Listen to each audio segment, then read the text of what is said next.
Volvemos vernos. Desta volta traio vos os resultados da palabra zoscar que puxemos a semana pasada. Por certo, probablemente o vídeo se alongue, así que se queredes ver os resultados completos, arrastrade. Comezamos, como sempre, cos termos que máis veces nos enviastes. O primeiro foi zoupar, aínda que tamén recibimos soupar. Arrear chegounos de toda Galicia. E zoscar tamén, pero con variedades dialectais. Zuscar chegounos máis ben da costa de Pontevedra. E todas as acepcións que recibimos con seseo, soscar chegaron desde a Costa da Morte. Tamén recibimos zascar e zoscadar.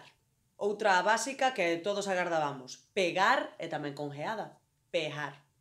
Temos dous termos que foron moi populares e que ademais a súa explicación é bastante curiosa. Un é mallar.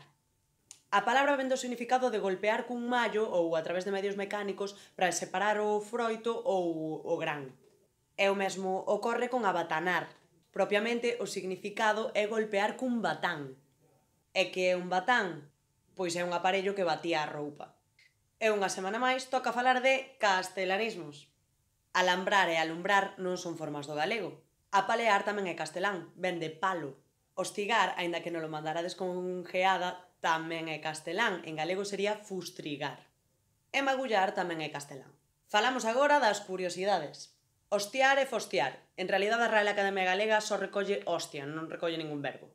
Resulta que marimbar é unha creación analóxica de marimba, que é dar golpes violentos contra algo ou alguén, que a súa vez é un significado figurado de instrumento musical de percusión. Unha que nos gustou moito, lostrejar. A Academia non recolle esta acepción, é evidente que ven de lóstrego. O seu significado é producirse ou caer lóstregos. E a Academia recoñece o significado de brillar intensamente por pouco tempo. Pero é certo que todos entendemos por lostregar, pois golpear forte, e ademais gustanos, é unha palabra que se usa. A outra é alumar, que ten un procedemento semántico bastante parecido a lostregar. Outra, untar.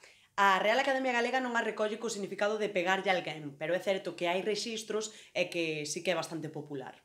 Recibimos tamén dar e ocupar. Hai elisión, pero sobreenténdese perfectamente o significado.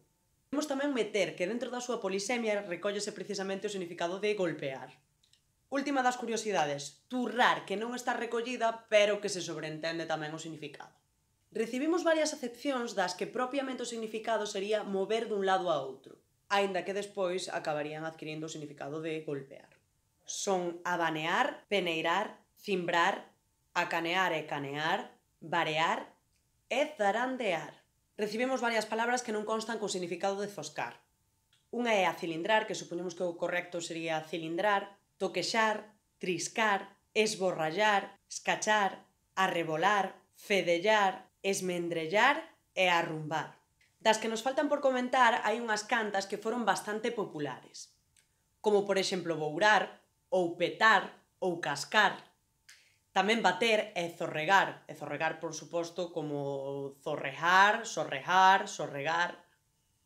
Recibimos outras, por suposto, ímolas comentar para que ninguén se enfade. Apadomar, que o normativo sería apadumar, broucar, mazar, rebentar, zurrar, arrimar e azoutar, cargar, golpear, evidentemente, pelexar, quentar, tumbar, xostregar, ben fermosa, zapetar e zopetar e zumbar.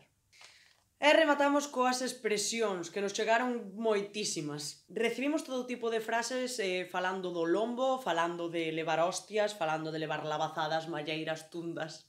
Pero escollemos as que nos pareceron as menos habituais para comentar agora. Serían: vouche dar unha lafanada, vas ter caldo de hacha e vouche meter uns remazos.